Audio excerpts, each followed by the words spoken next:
Welcome into the live stream here from McCready and Siskey, powered by Rain Total Body Fuel, episode number 300. Honey. I'm Neal McCready. That's Tyler Siskey. How are you, sir? That's not good. Kate Horton leaving in the top of the third inning with what appears to be an injury.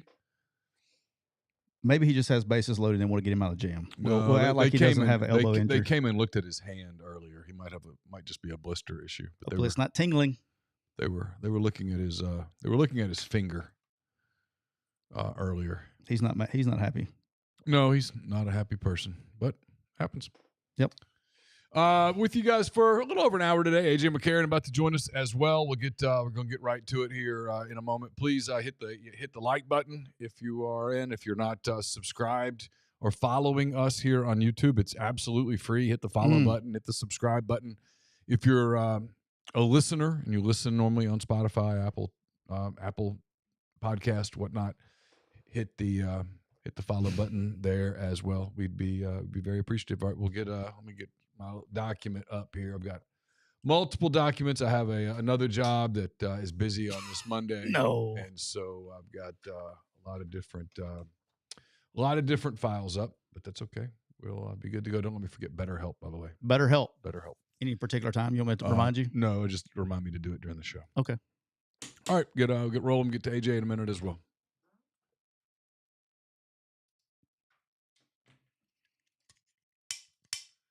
Welcome into episode number 300 of McCready and Siskey, powered by Rain Total Body Fuel. I'm Neal McCready. That is Tyler Siskey. It's episode number 300 of the big show. All 300 of these shows brought to you by our friends at Rain Total Body Fuel. 300 milligrams natural caffeine, BCAAs, electrolytes, zero sugar. It's got what you need to push the limits and achieve your goals. Check them out on Instagram at Rain Body Fuel to learn more. AJ McCarron will be joining us in a moment. But in the meantime, Tyler, who else is sponsoring our fine program? Well, Neal, I'm rocking with a citrus zest today. Little afternoon pick-me-up. And my man AJ, which we can't call him skinny anymore, McCarron, 3-time world champ, 3-time national champs in the green room. Now we just kicked him over. But Neal, the Cooper Chevrolet chat is already bumping. And through the end of the month, you can save up to $14,500 off the brand new Chevy Silverado pickup when you take advantage of trade and down payment assistance. That's over 19% below MSRP. And just announced at Cooper Hyundai, you can get the Honda Santa Fe SUV or the Santa Fe Hybrid at 0% APR for 60 months at Cooper Hyundai in Anniston or online. Check them out at cooperhyundai.com. If you need any help with Cooper Chevrolet, give them a call at area code 256-236-4481. Neal, we're also brought to you by the official RV dealer of McCready and Siskey. I think AJ may even go see Rob and get his RV stuff taken care of, but you can go see our good friend Rob at County Line Campers, exit 38, right there off I-10 in Gulfport, Mississippi. And right now, the Forest River Great Getaway Sales Events is taking place at County Line Campers. Forest River is so excited to get you camping that they're throwing money at your next RV. That's right. Summer's not over yet, and it's time to enjoy the great outdoors, and now's the time to take advantage of the massive savings at Forest River. And to remind everybody, it's football season. You're going to be taking your RV up there or whatever. You're going to go camping, or you're going to go tailgate, and you're going to take your favorite RV up there. What better place to get it serviced than right there at County Line Campers? Open 7 days a week right there in Gulfport. Give them a call. And check them out on Facebook, TikTok, so you can see Miss Destiny's YouTube videos showing the walkthroughs of everything. And when you think about camping, think about County Line Campers. And then finally, we're brought to you by Prime. If you're serious about your health but don't have time for the doctor's visits or confusing lab reports, listen up. Prime is a modern at-home lab testing kit that puts you in control. You can order your kit at getprime.com. That's GETPRYM.com. And you will collect a sample, send it off to them. They'll give you your readings, and it doesn't matter if you're looking for hormone, energy level, metabolism, or just overall wellness.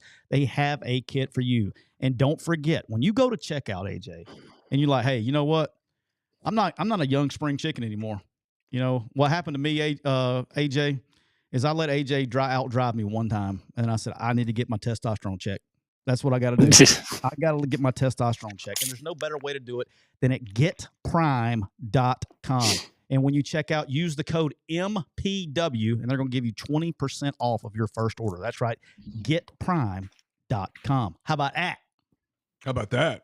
AJ, how about that? Oh, I'm good. Doing good. You have a great day? Excuse me. I choked on something. Yeah. Neal's been over there smoking. It feels like it, and I have not had a cigarette since Game 7 of the 2003 National League Championship Series. So it's not that. Were you a cigarette smoker back in your day? No, or just casually? Just incredibly casually when I was bartending back in grad school, and I was so nervous that day that I was hoping that would calm me down. It did not. The only thing that would have calmed me down would have been the Cubs winning, and they didn't. So fun fact here, now that I'm 100 years old, my wife, she's going to shoot me for making this comment. It's a good thing we're not on TikTok right now. We'd be already canceled. We went to, when we moved Jackson in the dorms, there was a father outside smoking a cigarette. And my wife even made the comment, it's kind of refreshing to smell cigarette smoke instead of having to dodge people's blueberry vapes these days. It's kind of a refreshing smell to smell a cigarette. Oh. It's been a while. When you grew up, everybody used to do it, right? So it is what it is. Yeah, everyone did. Like when I was if you work in the restaurant business for any period of time, pretty much everyone has something like that because it's how they build a break into their shift. Otherwise, they're going to become a smoker if they're not, right? Yeah, the people who smoke get breaks. The people who don't smoke work harder during the smoke breaks. And you're like, well, maybe I should pick this bad habit up. Right? Well, I'm not going to throw a coach on the bus, but the whole reason that I started dipping was to stay awake during position meetings in college. That's why a lot of people do it. Yeah. I mean, don't fall asleep in a position meeting as a guy that can't play football. It's not a good idea. Yeah, not smart. I wasn't good enough to fall asleep in a position meeting. AJ could probably doze off for a couple. All right, let's get in it. It's week 0. We are here. Along those lines, I was going to tell you, I was watching something. It was I don't know who it was. It was about Bill Parcells, but Bill Belichick was talking, and he was the position coach or the coordinator for the Giants when Lawrence Taylor was there.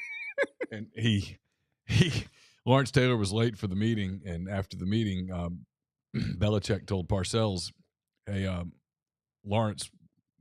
LT was late for the meeting, just letting you know." And he goes, "Well, why'd you start without him?" There are legendary stories about him showing up late to games and everything else. It's he was a different breed. He's one of the guys that could have played any generation, so it's good. All right, we're gonna start this bad boy off. This happened today. And AJ, I'm glad you're on here because you got firsthand experience with this as well. Cam Newton gets his jersey retired at Auburn. I haven't even asked. I've never talked to AJ about this, so I don't even know. But I don't know if I've said it on this show, but Cam Newton, to me, in all of my time that goes back from me playing, so I'd say 96 on, so almost the last 30 years, Cam Newton is the best college football player I have ever seen. I will make that argument. Everybody wants to throw out names. This guy, that guy, this guy, that guy. He did it with nobody else on his team. I mean, this guy literally won a national championship with not a single other NFL player on offense. He did it by himself. He took a very average to below average SEC team and made them an SEC national champion. I was at Arkansas State. We played him in his first game as a Auburn Tiger, right? So there was lots of questions and things. And the game was tight. I think we got up on them like 6-0. We missed the extra point or something, but we got up on them, we scored first. And I want to say it was like a 13-6 game, like late in the second quarter or something. And they were, I wouldn't say protecting him, but when you are I've been there every year for about the first 4 games. When you're in a Sunbelt school and you go to play a big boy, they will be very vanilla and just try to beat you with DNA, right? Mm-hmm. And the game was and then all of a sudden, I guess they decided it was time for Cam to blow the game open. I think he ended up with like 5 touchdowns or something. I don't remember. But he ran out of bounds next to me. Like in the second quarter, he did some kind of thing where he ran all the other side of the field, turned around and came back the other way, and we run him out of bounds. That is the most impressive human being I've ever seen. This dude's... AJ's right there. He knows how much I love him. But he's the most impressive looking athlete I've ever seen on a football field.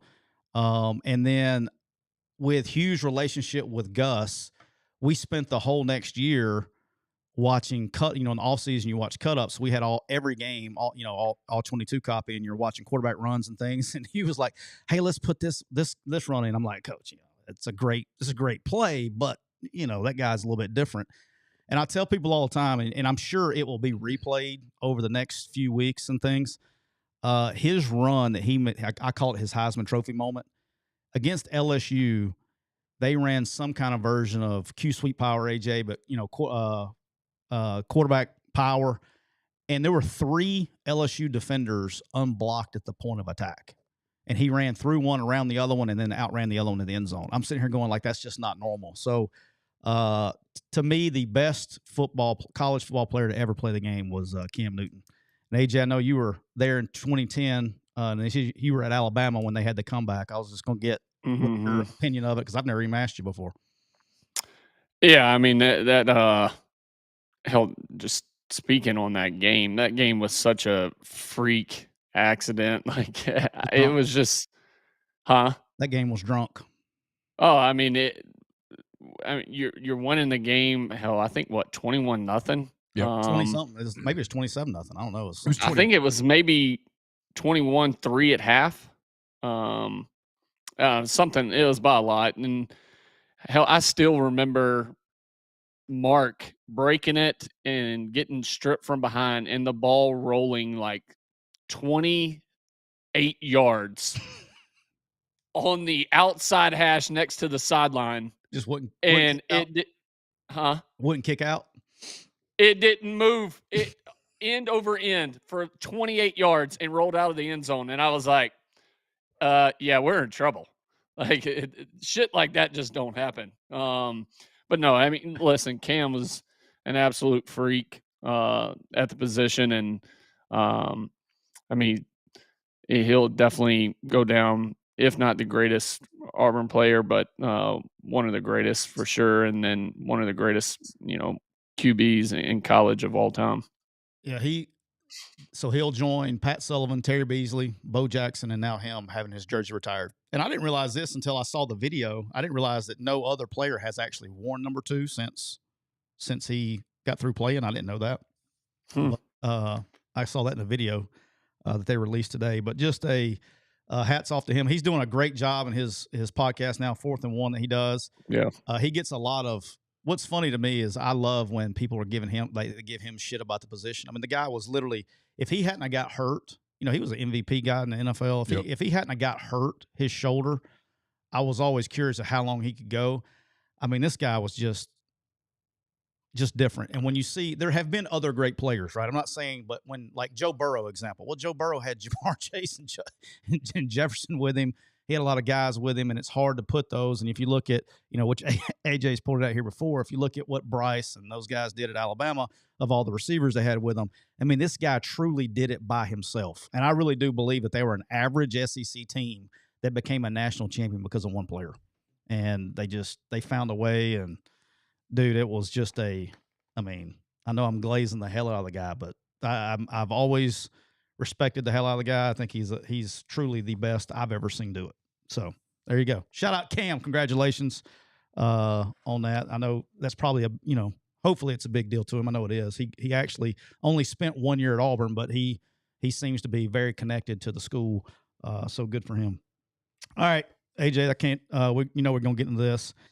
It's been a big topic of contention with the Alabama people today. Jam Miller, out, starting running back for Alabama, will be out for we'll call it an extended period of time. With an word is he's coming back. He'll be back bye week before Georgia, right? So I thought it was a 4 to 6 week thing. I guess some people have I still think he'll be back. Was that game 5? Week 5, yeah. Yeah. So that's about game 4, but you got a bye week before. It kind of fits the timeline, but basically a collarbone injury, and I guess DeBoer actually said he had a procedure Saturday night, so that's not something I'm talking about. I said that in public. And look, here's where I'm a little bit different, and y'all too can feel free to disagree with me. This isn't like Derrick Henry getting hurt. I don't think that I don't think him not being there is going to cause some kind of massive drop off. in any kind of long-term future of either Alabama wins or loses or what they do. Do you agree or disagree? I just where I'm at with him. Listen, is he the same type of player as D. Henry? No, but I think it holds significant weight for this team. And saying that because I think one thing they had to be better at this year was running the football. They're amped up, excited about their O-line. I know their starting right guard is out concussion protocol right now. They expect him back. So it's been a little bit of a carousel at that position. But you have other dudes that are young. You got to transfer in as well.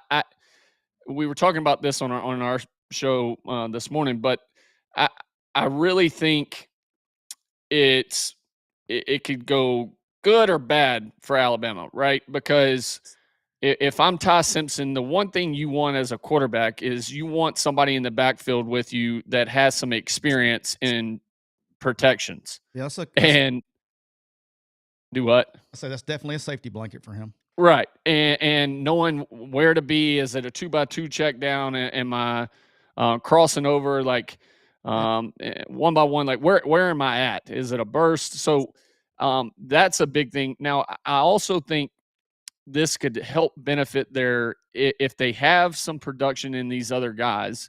I think it helps their offense grow, because I think if you can establish some of these other dudes that might be different style of backs, that might be more of a Kenyon Drake style to a Derrick Henry, right? The combo they had where you could go a 2-back package and get base personnel from a defensive standpoint and be able to go empty or spread one back out. So being able to expand off of this from a offensive scheme standpoint could benefit Alabama a ton, because when Jam comes back, if they have a guy that has stepped up out of these other 3 or 4 running backs they have, and I just think it could help evolve their offense. So listen, I think Bama is a really good team. Ty plays well, and they just need their defense to make sure they're on point and an elite defense like they're supposed to be. Yeah, I think of any position like here's where I get. It's not even about Jam Miller getting hurt, but I do agree with what you just said a second ago about being a security blanket, and particularly in the passing game and checkdowns, knowing what side to go to, because a young running back's gonna go the wrong side and cover up another route. And and I'll explain it to AJ knows what I'm talking about. I'll try to explain it for the fans. A lot of times in 2x2 sets, Neal, like you're in 6-man protection and they have a check down to whatever route. They need to know where to go to stay out of the way of the other routes so you don't affect the read of whatever side you're going to. And it takes a little experience to do that. But look, I think Ryan Grubb, one, is going to help things, but two, Ty Simpson. I think Ty's going to run the offense the way it was designed to be run, and I think Alabama's going to end up being better for it in the long run. And I agree with what AJ's saying, but I just don't see this being an issue from a long-term standpoint, because he's coming back. Where you worry as a coach, where you worry is more about, it's not about, hey, he'll be back, we know he's back. It's about, now I've lost depth. Now I'm going to put more stress on my other running backs that are going to get reps, and now I worry about other soft tissue injuries. You see, coaching receivers, I wasn't ever worried about in preseason with my starter getting a hamstring or an ankle. That wasn't the problem. He'll be back. He'll be fine. It was, okay, well, now this guy that was getting 20 reps is now going to get 40 reps, and then it's just going to increase soft tissue issues, and maybe, that's where you get in trouble depth-wise, more practice and getting ready for the games. But I think they'll be fine. I noticed, I'll tell you this, the line didn't move. That's the first thing I looked at this morning, looking to see if the line had moved. I was supposed to go ahead and jump on a little early. It still hadn't moved. I thought it might get a point or two, but it hasn't. What's that line right now? 13.5. 13.5. I'd lay them. Going to. I still think it's I think it's a benefit. being able to rotate, when you have jam, right? In most teams we've seen, you have your first and second down back, and then you have a true third down back. I used to say this all the time. Like Derrick Henry, for me, was a first and second down back. I did not want Nuss, with him being a freshman, to put his ass back there from a protection standpoint. Like he just didn't know. He didn't know what to do. And so I think the fact that they probably had an established, 1-2 punch, and then they would mix in the third and fourth guy. Now I think you're going to see a carousel of running backs until one guy truly stands out. But I think it helps keep them fresh, and I think it could really help their offense too. Yeah, no, I agree with you. I was laughing. I saw it just happened. I've seen it before, but it popped back up on my timeline. It looked like literally yesterday with Coach Saban talking about Derrick Henry and protections. I think it was on the pivot. He was talking about the story of when he didn't know which side, right or left. He's like, y'all chill out. I've never not done anything where they didn't hand me the ball. He was a good one. Yep. All right. This was very interesting to me. I haven't talked to you about this either, and I haven't talked to you about it either. I'm interested to see y'all's opinion on this. So, over the weekend, I think it was Friday or Saturday, I don't know. The Big Ten decided to leak their discussions out to the media to get the public opinion. That's what I always call it. About college football playoff, about expanding it to possibly 24 or 28 teams. And so, look, I'll give you my opinion. Of course, y'all will have your own opinion. Look, this is I'm on Team Neal here. If we're making the sport about money, then let's make it about money. And so for me, and I've said this on this show probably, I don't know, a month or two ago, for me, the solution, if I was in charge of college football, I would make a 24-team playoff, and I would do it just like we have an example. They do it every year. It's called the FCS, but evidently people don't watch the FCS, and they don't understand how they do it. But when you do that, if we're going to make it about money, let's make it about money. The top 16 teams are seeded, okay? That means the top 16 teams receive home playoff games. That would be huge financially for all 16 teams to be guaranteed a home playoff game. So teams 9 through 16, the very first round, play teams 17 through 24 at their home. The winners go to the home of 1 through 8. And so it makes it a 5-week process. We're already in that anyway. Let's do it. Let's do it. Let's do it. And so now the trick is why don't we, what's going to be the pushback? And I'll go ahead and tell you what I think. I know the pushback's going to be, because I brought this up to somebody who does this for a living, and they push back very hard, is these bowl games that have been around for a gazillion years. Yep, okay. Yep. It's political. It's money. They have a voice. And so when those people have jobs, they have jobs. Those people, there's long-term relationships with that. Those games mean a lot to individual communities. Those games have propped up college football for a long time. I shouldn't say propped up, but we're a big part of the backbone, the spine of college football. So I don't mean propped up in like, oh, if it weren't for the bowls, college football would die. But the bowls were big. I mean, for a long time when I was a kid, and I mean, bowls were huge. Yeah. And I mean, think about what you grew up in the Independence Bowl. How big was that for that community for however many years? Well, I mean, it was, but like, the Sugar Bowl, the Rose Bowl, and I know everybody goes, well, you'll still have those games, but look. The ones that take a hit, I think, are like the that have gotten popular. The Music City Bowl, those kind of games. Liberty Bowl. Like the one I just covered in January, the Gator Bowl. It's a big part Citrus. A big part of Jacksonville. You know, I mean, I look, people can do what they want. I don't. I'm sure there's a television appetite for 28 teams or whatever the hell. I mean, forgive me if I hear this and I go, that's not very exciting. I mean, if damn near everybody who's decent makes the playoffs lose their luster. And I realize we're going to get a bunch of games in December, and then I'm one of the few people, and I'm not even the old man yelling at the clouds here. But like AJ, you played in the SEC championship game. I'm going to guess that was a cool experience to you as a 20, 21, 22-year-old person. I'm sure that you've got a lot of teammates that you played with, guys that went to the NFL and guys that didn't, who look back on those games and the memories that they have and all of that stuff. So we're just going to take conference championship games away now.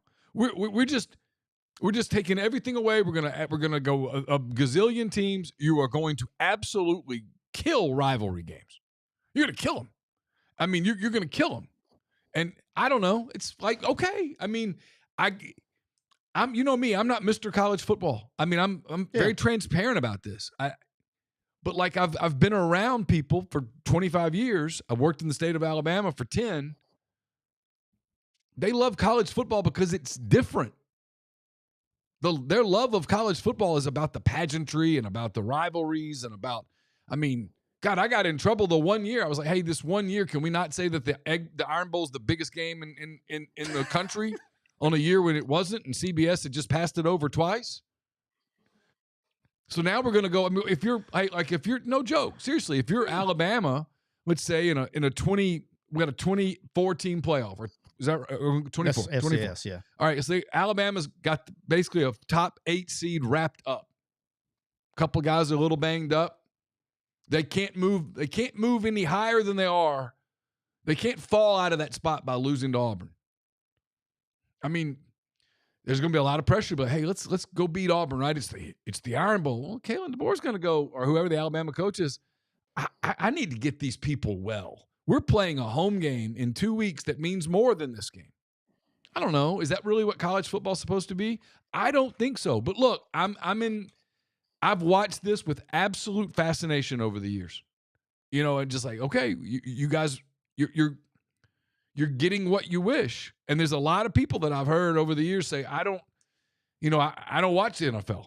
I like college football because it's not pro football. Well, now you're making it pro football. I mean, I just but in the NFL, I mean, can you imagine if the top 20 NFL teams made the playoffs? I mean, you'd be like, well, the playoffs don't mean anything anymore. If we're taking the top 24 teams, and I'm sure they're going to do some formula with 3, 3, 7, 8, 2, whatever. Yeah. Who gives a shit? Whatever. But I mean, all of a sudden, you're going to have 7 SEC teams make the playoff, 8 SEC teams make the playoffs. I just think you're watering it down to the point where it's, to me, a lot. It's going to lose a lot of its appeal. Well, you look at the NFL; it's 14 of the 32 make it. Yeah, I get it, but it's done differently, and we're used to that. The NFL doesn't have the Cotton Bowl. You know what I mean? I don't know. It's fine. I mean, like, whatever the fans want, or who am I kidding? I mean, you're going to have to pay players more to get the players to pay 5 more games. I guess that's my point. AJ, you feel free to disagree with me here. But I guess my point is this, is that haven't we already got there? If we're going to make this, like, it feels like to me, we can't decide, do we want this about, like, it feels like we've kind of jumped the shark on this whole college football thing to begin with, because we got unlimited free agency already anyway. I mean, like, I live here in Oxford. Okay. I asked my kid the other day, I said, name 3. He's a big Ole Miss fan, right? Yep. I said, name 3 Ole Miss football players. Couldn't do it. You know how many he can name? 1. Austin Simmons. Yeah. That's it. That's all he can name. Yeah. And so we've already, in my opinion, we've already got there. So it's like, are we, again, I could be wrong. AJ, please feel free to bust my balls here. But like, for me, it's like, hey, are we going to do this thing about money, or are we going to do it about saving college football and tradition? Like, because I don't think you can do both. I think we're getting in a world of Looney Tune. I don't. Some say where's reality anymore? Hey, what fucking world are we living in? What's the commissioner's name for Big Ten? Tony Petitti. Petitti. Worry about Michigan sign stealing. You got other issues, bud. Let's fucking leave it at that. I think you're gonna, like Neal said. All right. At what point, and I've said this over and over, at what point is enough? Never going to be. When is it? It's never going to be. When is it? You know, hey, here's the thought. 68 teams play the first 4 games in Dayton, Ohio. How about that? What do you think about that idea? What if we go to 76? It's just, it's so stupid. I don't understand what the hell we're doing. and then you're gonna have to bring this many teams in. You're gonna have to cut away from the regular season, cut down regular season games. So there goes ESPN's offer to the SEC for the 9th in-conference game. Because if you don't, we're going to be playing into fucking February. I mean, like the schedule's just going to keep going and going and going. Mm-hmm. I mean, football just might as well just be year round. Screw it. Let's just play. Every month we'll play 2 games every month, and shit. There's never a break. Like I feel like I'm in the football version of Space Jam. Like I don't know where I'm at. Well, here's the thing, though. I mean, look. I mean, we all said this, okay? And if we didn't say it, you thought it. When they went to a 4-team playoff, it's the same thing. Then who's bitching? Teams 5 and 6. 5th. So then we're gonna go to 12. Yep. Who's bitching? 13, 14, 15. 13. It's always gonna continue, and it's been like that. Look at basketball. I mean, I know this is really going to age me. I remember when it was a 32-team tournament when I was a kid. Yep. Guess what happened? Oh, got to go to 64. Then 64 wasn't good enough. So, hey, because we all know that teams 65, 66, 67, 68, they have a chance to win it all. So let's make that, okay? Let's go there. And now we had this whole thing in Dayton where it was like 16 seeds, get all the 16 seeds. Oh, that's not any good. We're not getting TV. So let's make the 11 a play-in game too. Now we're going to go to every time we go to brackets, same thing happened in baseball. Every time you go to bracket play, there's always going to be a fuss to go up. Now, I try to see it on both sides. I really do. From a fan's perspective and from a player's perspective, man, the SEC championship game, that's pretty cool. Even though it hadn't been around since 1992. But the championship game's cool, and there's tradition there and the rivalries and all that stuff. But when you decide to make this about money, and that's what we've decided to make this sport, then you got to go. I understand the administration side too.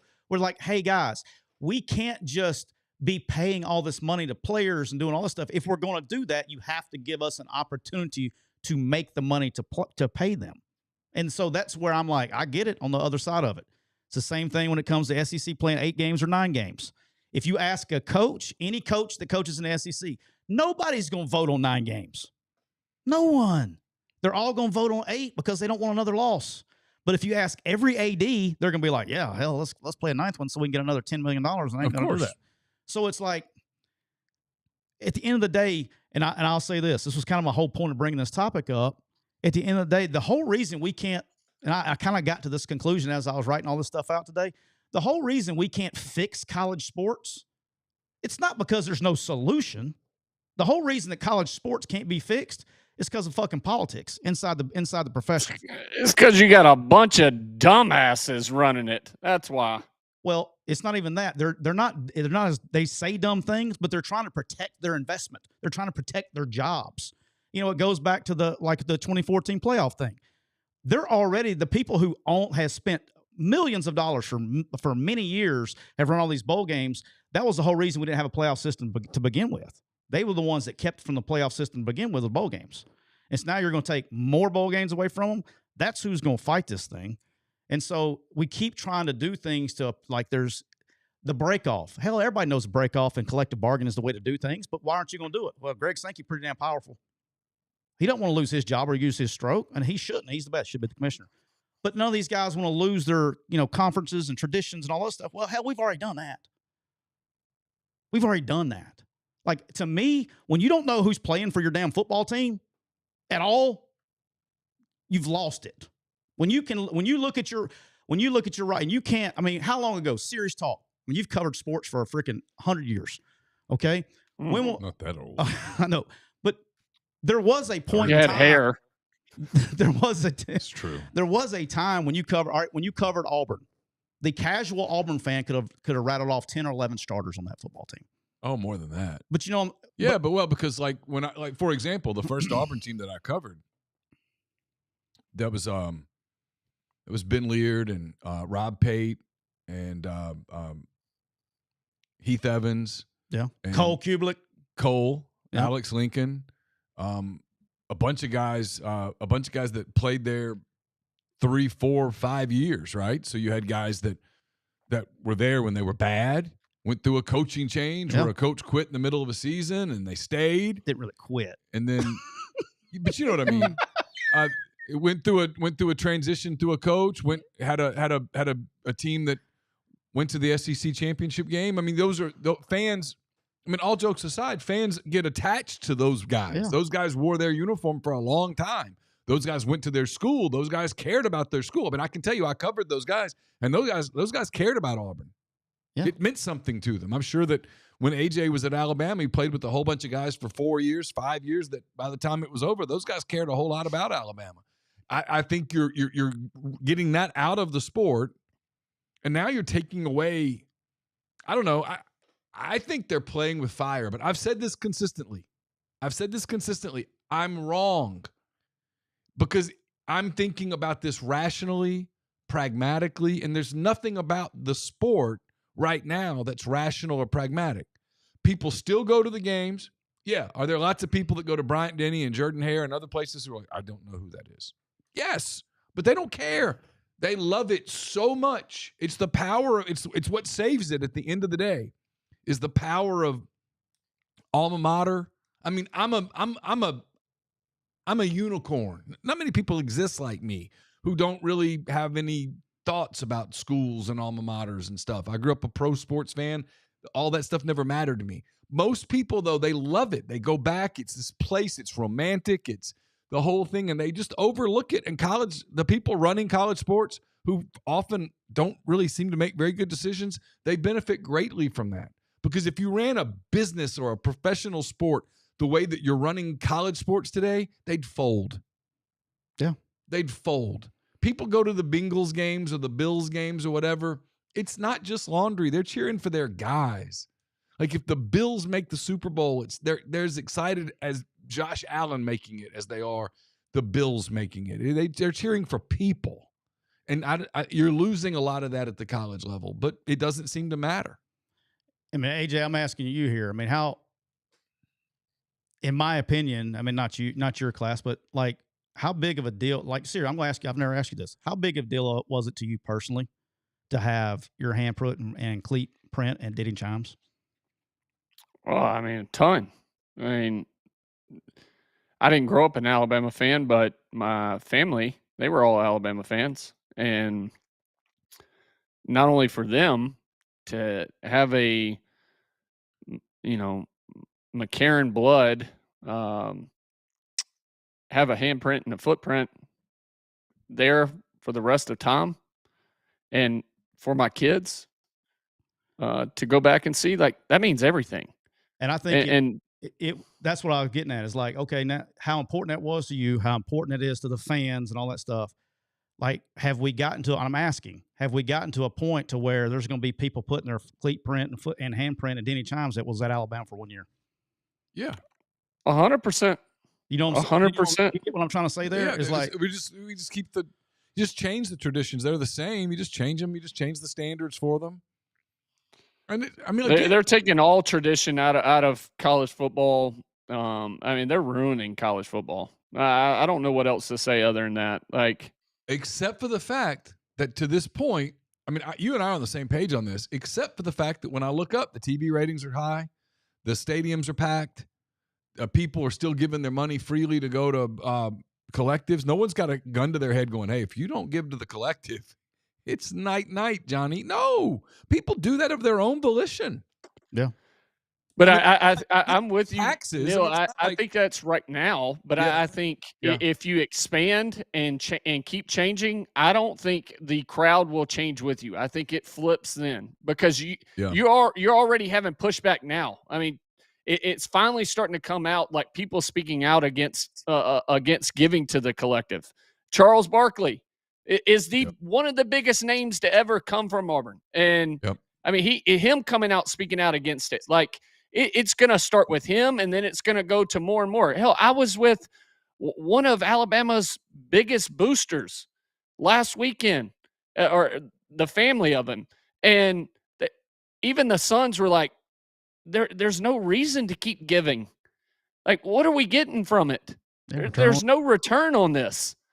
Like, we can be in the fight and possibly win it every year, but at what point, like, does that not matter anymore? Because like everything's just changing and there's no tradition, and these people really don't care about relationships and building trust and relationships between one another. Like, you went to every school on a trip, or, every person that's gone to college and played college ball knows, hey, that guy right over there, that's one of the big money guys right there. Like, that's who helps us run this whole thing. And like, you knew those people.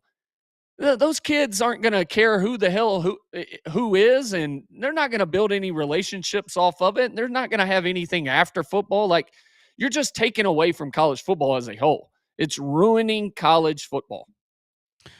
Neal and AJ both. Do you know what? Can I tell you what else is not ruining college football?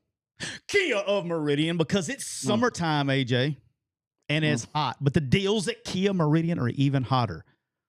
How about this? Trav, hit me up. How about this? They got 0%. That's right. 0. That's 0.0% APR on all kinds of brand spanking new 2025 Kias right there at Kia Meridian. It doesn't matter if you need a low payment, a great warranty, because Kia Meridian has you covered.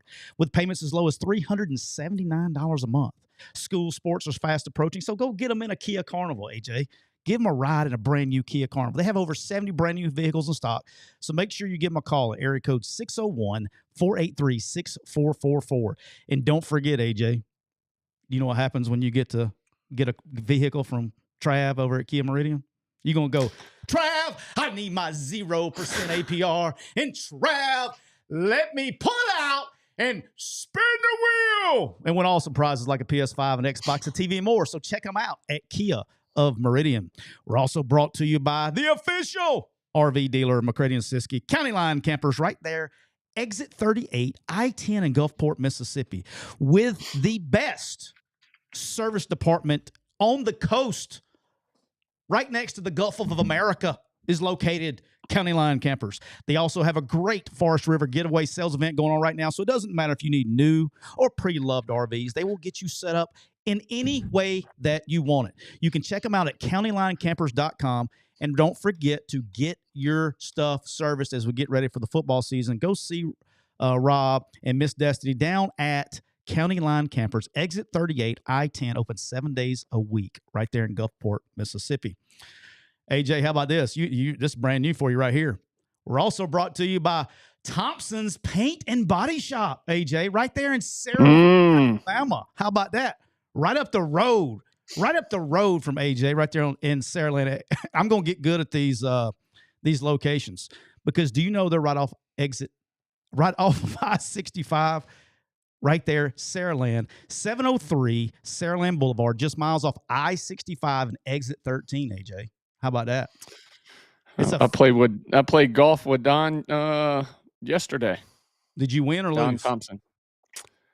I don't know. We weren't playing against each other, just keeping. I shot 74. That means he beat you. I don't know. Just messing with you. Thompson's Paint Body, a family-owned, good dude, family-owned. When you call them, you're not going to talk to anybody but Don Jr. or Matthew Thompson. That's right. Real people, real family, and real pride in their work. They've been in business for over 35 years, fixing cars with the kind of care that you get from a family that actually lives in the same community that you do. It doesn't matter if you got a fender bender, a deer hit, storm damage. It doesn't matter. Give them a call at Thompson's Paint and Body at 251-675-0884. Or you can hit them up on Facebook on their Facebook page at Thompson Body Shop.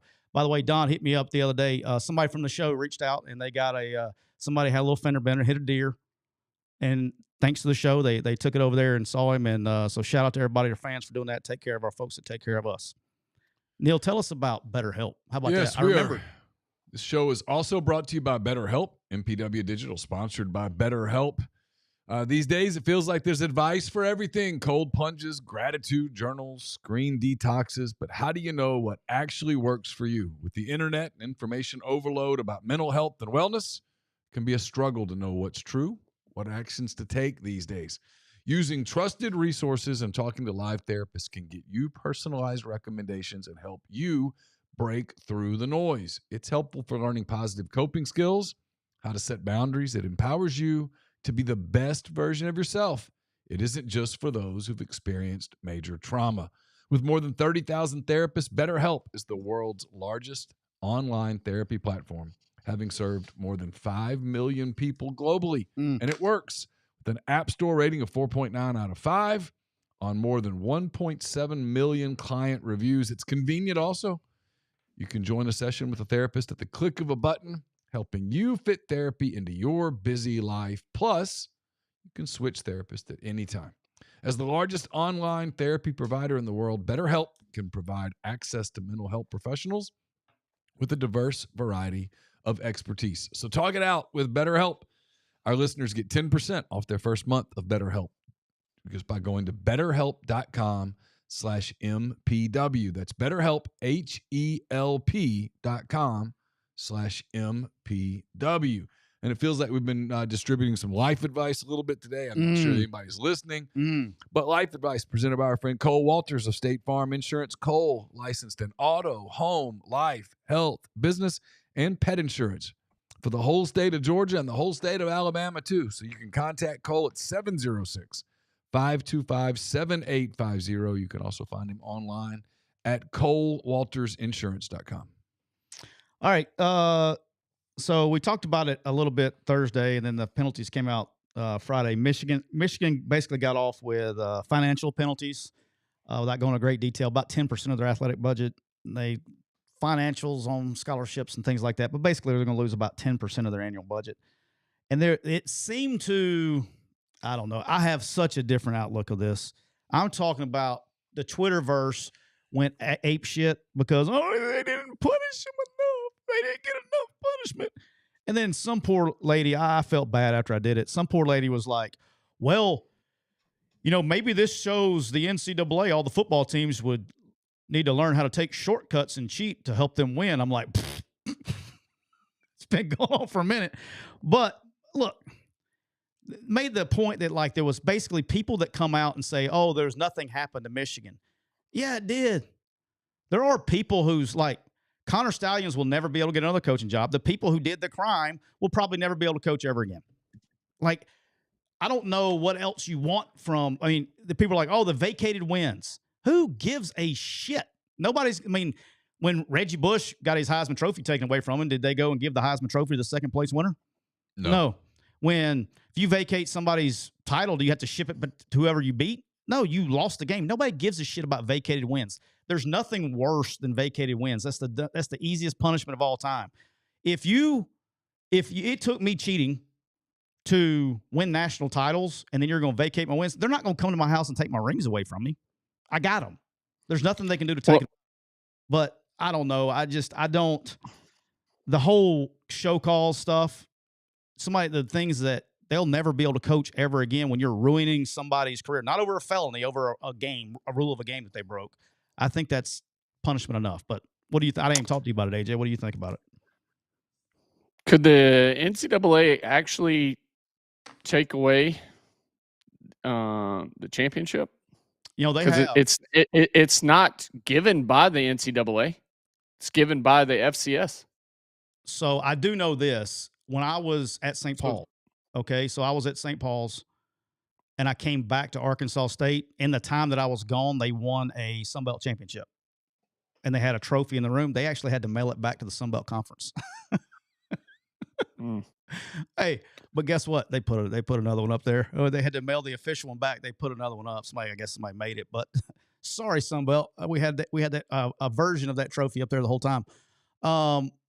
But we had to vacate wins over the academic thing that I've told on here before. Yep. Coach Roberts had to vacate wins because we played ineligible players that wasn't really ineligible. They didn't even play, matter of fact. They were just on the team. They may have played. Right, but what I'm saying is the NCAA technically could not take that away from them because it's not given to them by the NCAA. Yeah, there's a College Football Writers Association championship, and there's a USA Today or whatnot. I don't know. I think I'm the lone person in sports media. I think I'm the only one who, when I was asked, "What do you think about the Michigan thing?" I'm like, I don't think anything. That's where I'm at. I have no thought. I was like, I was watching all these people just get so emotional, and I thought nothing. Hey, AJ, how many? Someone's going to go, Jim Harbaugh, what do you think? He's like, I don't know. I'm making $20 million. I'm not.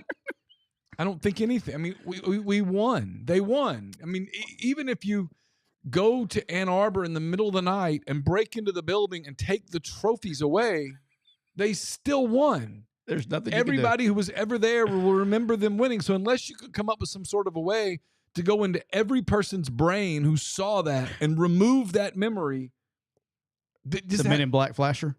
Sure, I have. So I have no thought even. on this. No. I'm with you, and even from a money standpoint, with people talking about, oh, they didn't punish him enough, like. You only, because y'all NCAA created this shit show, you only took money from women's water polo team, their track team. You think they're honestly, Michigan's going to take money from their football budget? Of course not. A chance in hell. Oh, they're going to take the one sport that is in the positive? No, they'll say, hey, water polo team, you no longer have the ball you need to play with, so maybe you can air up a football or something, or track. We had to take the rubber track off, like you're just running on concrete now. They'll take trips away. Instead of the baseball team traveling to Dallas for a preseason thing, they'll host Grand Canyon State or something. I mean, they'll take the women's basketball team that was going to go to Europe for their thing, for the exhibition deal, and they'll go, we're killing that. I mean, that's what they're going to do. They're going to go to Flint now. I mean, the only people that are going to pay a price are going to be people who were truly innocent, who did nothing. So whatever. Right. I mean, it's just the NCAA. And then you got boosters. Dave Portnoy himself from Barstool. I mean, him and another guy are paying a freshman $10 to $13 million supposedly to play quarterback. Like, you don't think Michigan's going to hit him up since NCAA made all these schools start hitting everybody up with money? You don't think they'll just hit them up and say, hey, would you want to donate a little bit more? We'll put your name on this building. You just pay for our losses, the money we're supposedly losing this year. Help counter that a little bit. They'll do it in a heartbeat. Am I the only one, though? And y'all, please tell me if I'm the only one. Am I the only one that when I see people complaining about the penalties not being enough, that's the most soft beta shit I've ever seen in my life? Because per sources, everybody cheats. If you complained about Michigan cheating, I 100% guarantee that your team cheats. 100% guarantee that your team cheats. Now, you haven't been caught yet, but I 100% know that your team cheats. It is the most beta. I mean, look, I'm not going. I didn't get into this today, but I had somebody tell me, like, it's like this weekend, man. We grew up in this word of participation trophies, and we won. No, you didn't fucking win. One of our listeners sent me a baseball travel league. I wasn't there, but he was talking about how there was a 3-team. You'll like this one, AJ. There was a 3-team baseball tournament, a 3-team, and one of the teams didn't show up, which made it a 2-team tournament.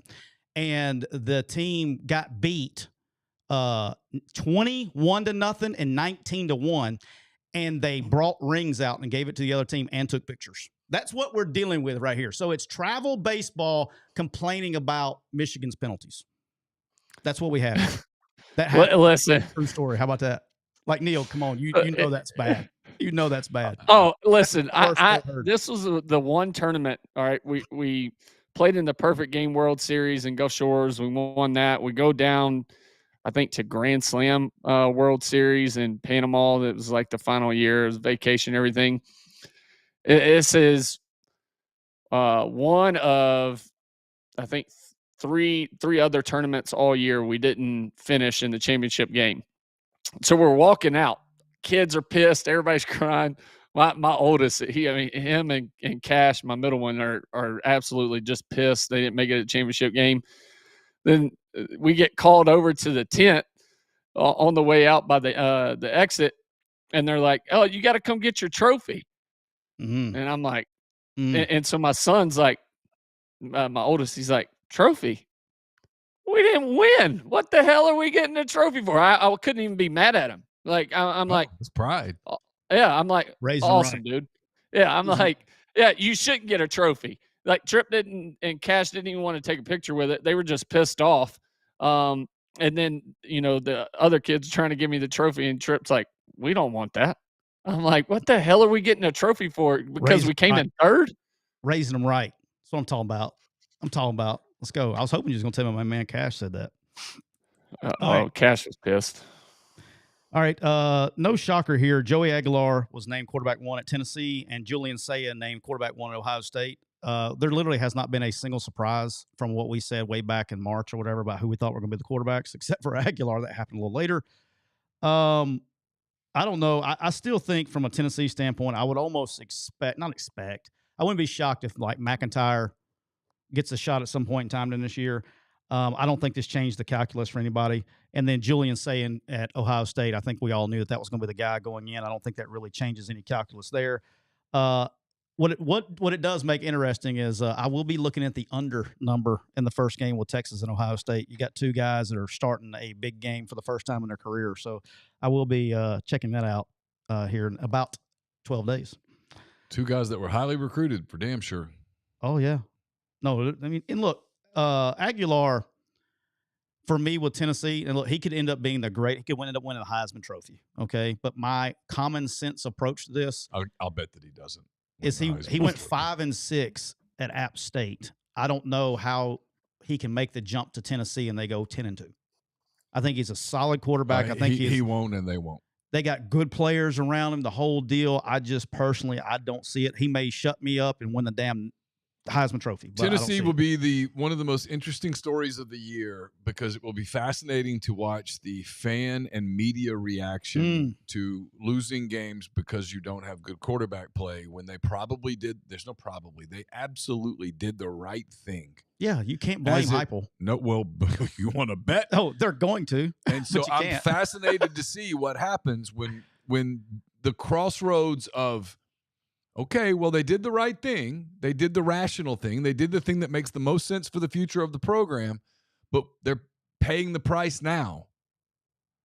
How that calculus all works out on a Saturday in October when alcohol and emotion and all of that stuff is involved, I'm genuinely curious. I think Tennessee is one of the real fascinating stories to watch. I agree 100%. You have one of the best ADs in the business in Danny White, who's a big picture guy. I think Josh has done a terrific job at Tennessee so far, making them competitive again nationally. They were in the playoff just last season, but they did the right thing. And yet, by doing the right thing, they got real late in the process. And it wasn't like, hey, let's go see if Joe Burrow wants to come play. No, you had to sort of pick from the bottom of the barrel a little bit, and you end up taking Joey Aguilar and you put him in and you're like, well, let's see what happens. And what's probably going to happen is that they're probably going to lose 2 or 3 games that they barely won last year. And this year they're going to lose them. And instead of being in the playoffs, they're going to be 7-5 or 8-4 or something. And people are going to be pissy. And I'm curious to see whether people go, but you know what? Long term, we did the right thing. My experience with most fans is that's not how the rationale kicks in when they're all emotional. So I'm curious. And whether Heupel, when the criticism kicks in, I'm also curious whether Heupel goes, hey, you guys, we did what we had to do. Yeah, that would be, I don't think he will. I don't think he will. I think he's going to act like I'm not talking about that and all that stuff. And yeah, it'll come up though. 100%. Oh, yeah. Well, if your media is going to get crucified for asking about it, but you have to ask about it, especially if Nico Iamaleava has a good season at UCLA. Now, Tennessee gets bailed out. If he goes over there and just sucks, I mean, they'll be like, well, what are you talking about? But in a world where he goes over there and puts up big numbers and UCLA's a better offensive team and et cetera, and Aguilar sucks, there will be that section of the fan base that says, it's not my money. I don't give a damn. Pay him. You should have paid him. Well, I don't think the guy was going to win the Heisman Trophy or anything. But it's been going on since he left. Is the justification? Well, he wasn't, because he's not on our team anymore. He wasn't that good anyway. And look, I'm not going to sit here and tell you the guy was a fucking Heisman Trophy winner. But I've said this over and over and over again. I think they both lost. I don't think Nico is going to be as successful as he would have been if he was still at Tennessee. I don't think Tennessee will be as successful if Nico was still his quarterback. I think they both lost in the situation. I don't expect Nico to have some Heisman Trophy candidate type season at UCLA. I don't, because I don't think the talent is around him. I do think he was a first-year starter that was very talented, and he's a very arm-talented kid. And I think another year in that system, he would have been very much improved. I think he would have been at Tennessee this year, but we'll never see it. So, AJ, anything on that? No, I mean Tennessee fans get pissed at me whenever I say something. I was gonna throw out a joke that they start losing, you got to turn those speakers up. But I'm just kidding, Tennessee fans. I don't want to get you all riled up again. But Well, you got him you're right.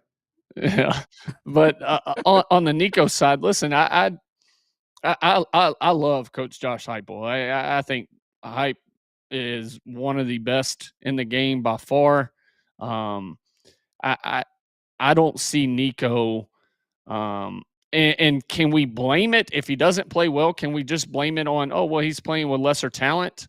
Or is it the fact that he might not have progressed?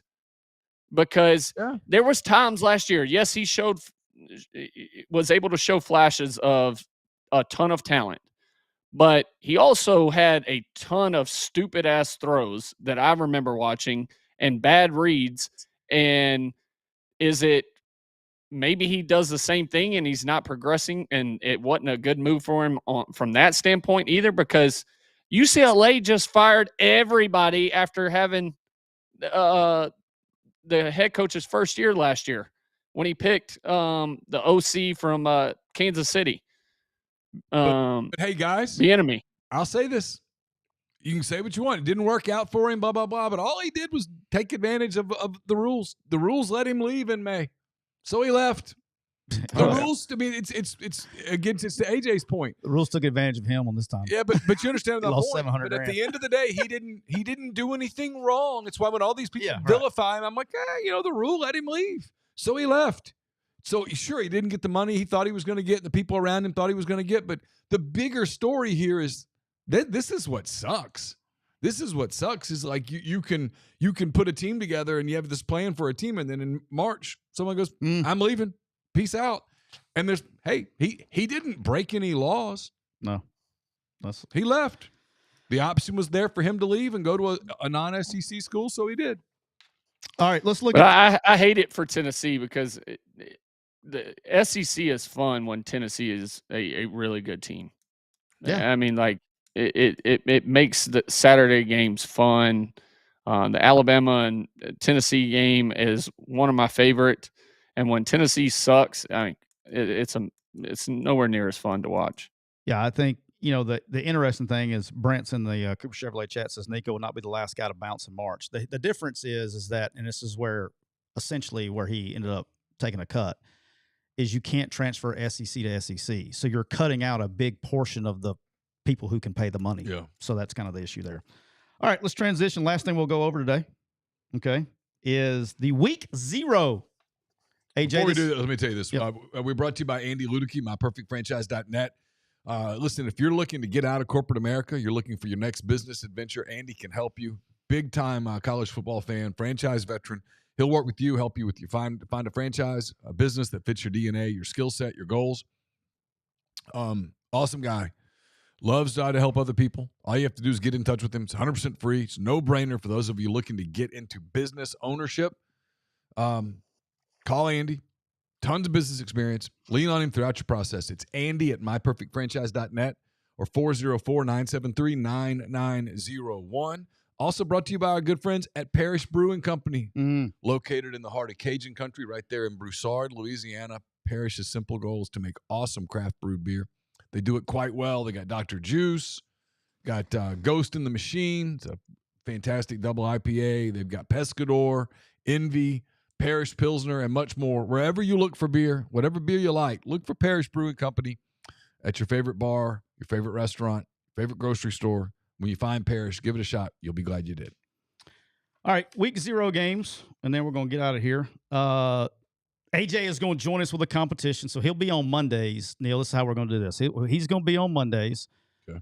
But by Wednesday, he's going to send me his picks to put on the sheet. So he won't be here Thursday to go with the picks. So it'll be me, you, and AJ in the picks. So we added Neal another opportunity for you to win. We added another opportunity. Lose.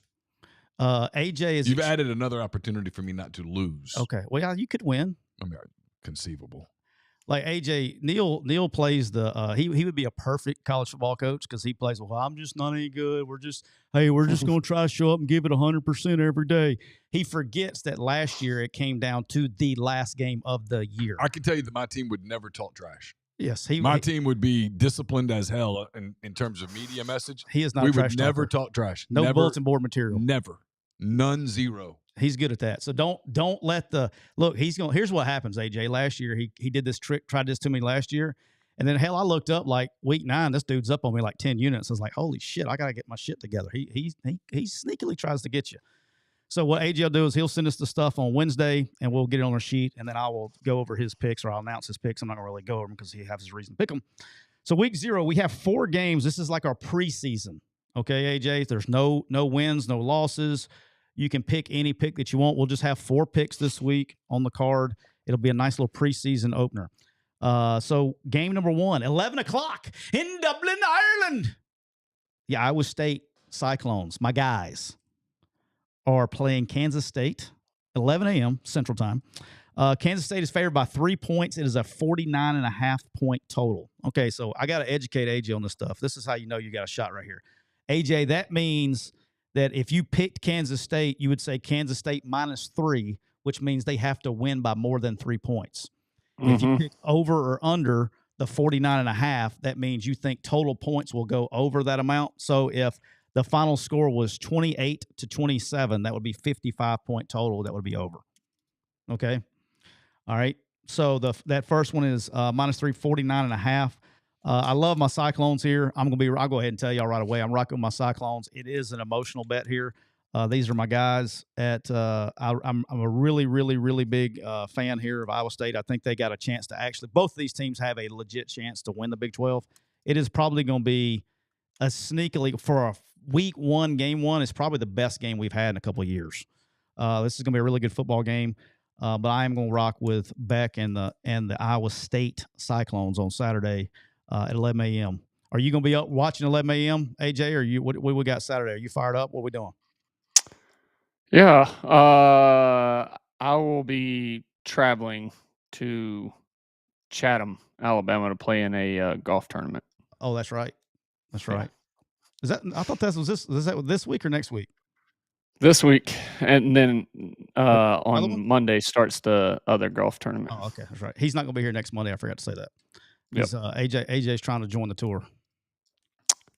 I am on an actual tour this coming week.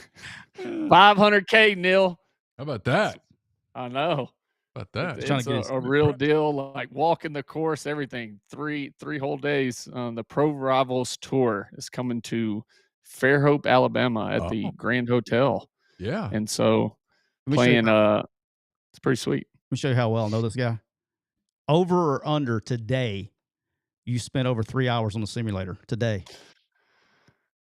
Under today. I won't pick up a club today. Oh, bullshit. I promise I won't.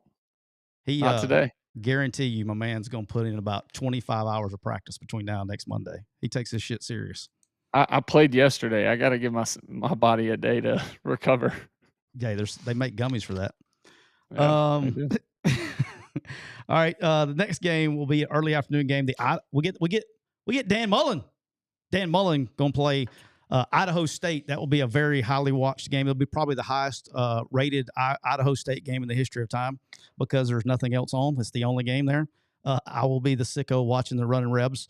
Dan Mullen's debut at UNLV. Probably be by myself on that one. But they play early afternoon. And then basically all about the same time, we got Fresno State at Kansas. Kansas is breaking in their brand new stadium. We got the Phil Longo era at Sam Houston State going to Western Kentucky and playing a Conference USA game out the gate. Western Kentucky, by the way, Kansas is a 12-point favorite over Fresno. That total is 50.5. Sam Houston at Western Kentucky -10. Okay, the total at 60.5. Expect a lot of points there in that game. And then closing it up, it's not even a late game. It's a 6 o'clock our time game or a little after. Stanford Cardinal going out to Hawaii, taking on the Hawaii Rainbow Warriors. Hawaii is a 2.5-point favorite. That tells you all you need to know about the Stanford Cardinal, how things have gone in this new age of football that we're in. Not well. Not well. I mean, when was the last time that happened? I have to put the Twitter machine away on Saturday. I'll have to put away so I don't take the bait. All the national people that all of a sudden have hot takes on every single game, and they have to do the whole "it's back" and now I've got to live tweet the Idaho State game. I'll be locked in. I will be 100% locked into the Iowa State Kansas State game, and I will probably of all those games in the afternoon. No, I said Idaho State. No, I'm saying I will be locked in to the Iowa State Kansas State game. I'm not going to live tweet it. I will be locked in. And I will have the other games on. Probably, be honest with you, the game that I'll probably watch the most at nighttime is probably Sam Houston at Western Kentucky because of friends I have on both sides of. But that's it. I'm not doing it because I'm a fan. I'm doing it because I have friends on both sides at Western Kentucky as well. So, but that's why I kind of get there. What is any of those games pique your interest there, Mr. McCarron? Yeah, Iowa State, Kansas State is the only game I even cared to attempt to watch. Yeah, it's a good game. Per sources, the Cyclones will be departing on Wednesday, heading out there, heading to Dublin on Wednesday. I don't know how they're practicing around it, but I know they're leaving Wednesday. Per sources. Yeah, I know someone who's covers Iowa State. I know of him, I should say, and I think his flight was leaving today. Yeah, tonight to get out there. AJ, did you ever play an overseas game? NFL. Played 4 years in a row in London. It was the worst experience of my life. How long does it take for because it's an early kick. How long does it take for your body? Like, what are y'all, like, I'm genuinely curious. Like, because y'all played, I guess it was at 9:30 over here. Did you adjust your body clock or did y'all keep things the same? The first year we went over 2 days earlier. So we went over, got there Friday. It was awful. That's when it hits you because I think if you fly in and play, it's much easier. Like, get there the day before, your body, it doesn't affect your body. If you've been there for a day or two, that's when I feel it affects you most because your time clock finally is trying to work. Like I was messed up. The other years we flew in the day before and then went to the hotel, slept, woke up and went and played. Now, I like that a lot more. But 4 years in a row to London. Oh, I mean, you couldn't pay me to do that again. It was awful. And we went over there and tied the Redskins. I mean, we fucking ended in a tie. Commanders. I was pissed on the sideline. Please don't offend our listeners right now. It's Commanders. Oh yeah. At that time, it was the Redskins. Wow. But I was pissed. I was probably the only person on the sideline. Maybe not, but going. We couldn't have just stayed back home and both agreed on just tying and not bringing our ass all the way over here. Like I was. Did you have tea and crumpets, fish and chips? Tea and crumpets? I did not. I went to the same TGI Fridays every time. We stayed right by TGI Fridays. It was the only thing I knew. I knew I could walk my ass there, eat. And I was pissed because I was like, hey, I need some extra mayonnaise or barbecue sauce. And they make you pay for that over there. I'm like, what? Like condiments you got to pay for? So I was pissed from the jump. Leave it to the guy making millions of dollars playing a quarterback complain about the extra 99-cent mayonnaise charge on his bill. Oh, dude, I was pissed. On a per diem. Yeah, what was per diem over there, out of curiosity? Probably with Cincinnati, there probably wasn't any. They got to save it up all for the quarterbacks and receivers? Yeah, brother. In Cincinnati, this is how down bad it was. They saved the gear that you got from the league that they ordered. So they wouldn't pass out a lot of the gear my first 2 years there. And they would have a garage sale at the end of the year so they could make some money back. Quit. Yes. Quit. They had a sale with all of the leftover gear that the players were supposed to get, and they would sell it out in front of the stadium at the end of the year. It was fucking awesome. Quit. Do you know what, AJ? Do you know what let me tell you what they don't, where they don't do stuff like that. That's a Kiev Meridian. They have 0%. They don't do that. They don't do no damn garage sale at Kia Meridian. They just bring you in. They say, hey, do you want 0% on a brand new ride? Come see your boy Trav at Kia of Meridian. You can give Trav a call at 601-483-6444, or you can just check them out at Kia Meridian. Or you just go say, hey, Trav, I'm going to buy a car from you at Kia Meridian, and I need to spin the wheel so I can win awesome prizes like a PS5, an Xbox, a TV. And guess what? Travel even put in some old Cincinnati Bengals gear that he bought at the garage sale back when AJ played, just to show you that, yes, they do that in Cincinnati. So make sure you check them out at Kia of Meridian. We're also brought to you by Get Prime. It doesn't matter. You feeling tired? You need to get your metabolism checked. You need your testosterone check. If you're a lady, and you need your hormones checked because you get a little moody, you're starting to throw shit at your husband, go to getprime.com. That's right, GETPRYM.com. They got tests for everything. You don't want to go to the doctor, you can do it at the house. Whatever you want to do, they'll take care of you. You can send your results in. They'll get you set up, get you feeling right, and make sure when you check out, you use promo code MPW. That's right, MPW, and they're going to get you taken care of and get you 20% off. 20% off of your kit at Get Prime. That's GETPRYM.com. And finally, we're brought to you by our friends at Thompson's Paint and Body Shop, right there located in the heart of Saraland, right there at 703 Saraland Boulevard, just a few miles off of I-65 and exit 13. Thompson's is a family-owned body shop that's been working for 35 years. And when you call, you're not getting some operator. You're getting Don. You're getting Don Jr. You're getting Matthew. You're getting somebody that's going to treat you right. Real people, real family that take real pride in their work. They've been in business, like I said, for over 35 years. So it doesn't matter if you got a fender bender, a deer damage, storm damage, or some just mystery dent from the grocery stores. Thompson's going to take care of you. So make sure you give them a call at area code 251-675-0884. And it doesn't matter where you're located. Give them a call. They'll get you taken care of. Thompson's Body Shop. And as always, we've been brought to you by Rain Total Body Fuel, 300 milligrams, natural caffeine, BCAAs, electrolytes, zero sugar. It's got what you need to push the limits, achieve your goals. Check them out on Instagram at Rain Body Fuel to learn more. AJ, thank you so much for the time. Good luck in your tournament this weekend. I appreciate it. Hit it long and far. I'll be cheering for you. I need Don to play well. That's who I'm playing with. Don. He's a good golfer. Is he gonna? Is his back gonna be sore from carrying you all day? What? No. Listen, hey, that's what we need to stream, right there, right? That's what we need to stream, Neal. You do not want a golf match. Now. A golf match between me and Siskey, because the last time he talked shit, Neal, guess what happened down at Champions Retreat when we were there for Augusta? He got that ass whooped. You played every day for freaking 8 months, and that was the first time I literally broke the clubs out. You don't want any part of this right now. I'm just telling you. Hey, I'll embarrass you. That's all I hear. Friends. I'll embarrass you. That's all myself and Neal hears. That's all we hear. Excuses. Just is Neal, he's going down this year. We're taking him down. All right, in the betting. Me and you work together.